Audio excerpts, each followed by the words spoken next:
اور عورتوں کو چاہیے کہ وہ خام خواہ مردوں کے ہجوم میں گھسنے سے احتراز کریں، اگرچہ حجر اسود کا بوسہ لینے کے لیے ہی صحیح۔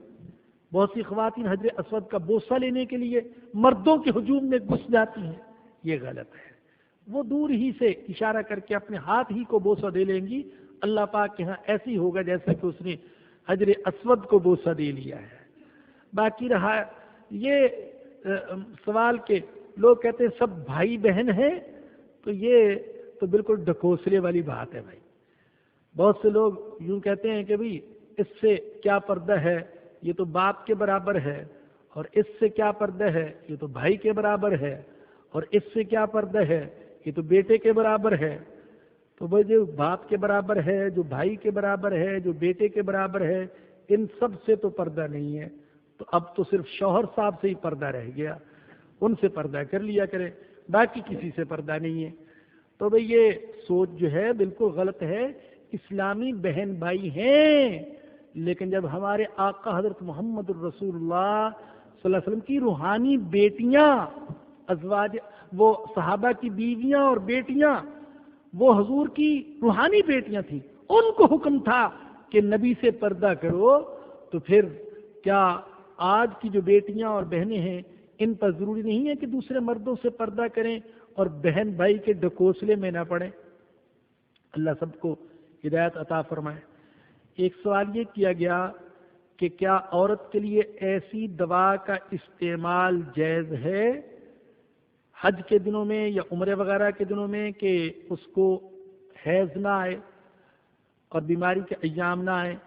تو بھائی یہ جائز ہے، البتہ اتنی بات یاد رکھیں کہ حج عمرے کے دنوں میں اگر عورت کو حیض آ جاتا ہے تو یہ چیز صرف طواف سے رکاوٹ بنتی ہے، حج عمرے سے رکاوٹ نہیں بنتی ہے، اور طواف میں تاخیر کی جا سکتی ہے، لہذا خامخواہ استعمال کرنے کی ضرورت وہ نہیں ہے۔ ایک تیسرا سوال یہ ہے کہ اتنی رقم کے یا حج کر سکے یا بیٹی کا نکاح کر سکے تو اس کو کیا کرنا چاہیے؟ تو بھائی پہلے بھی غالباً عرض کیا گیا تھا کہ ایسے شخص کو چاہیے کہ پہلے حج کرے، اس لیے کہ بیٹی کی نکاح پر رسوم وغیرہ کا ادا کرنا یہ کوئی شریعت کا حکم نہیں ہے۔ جو صاحب استطاعت ہے، جو اخراجات برداشت کر سکتا ہے، اس کو حج کرنا چاہیے۔ ایک اور سوال ہے کہ کیا قرآن کی قسم کھانے سے قسم ہو جاتی ہے؟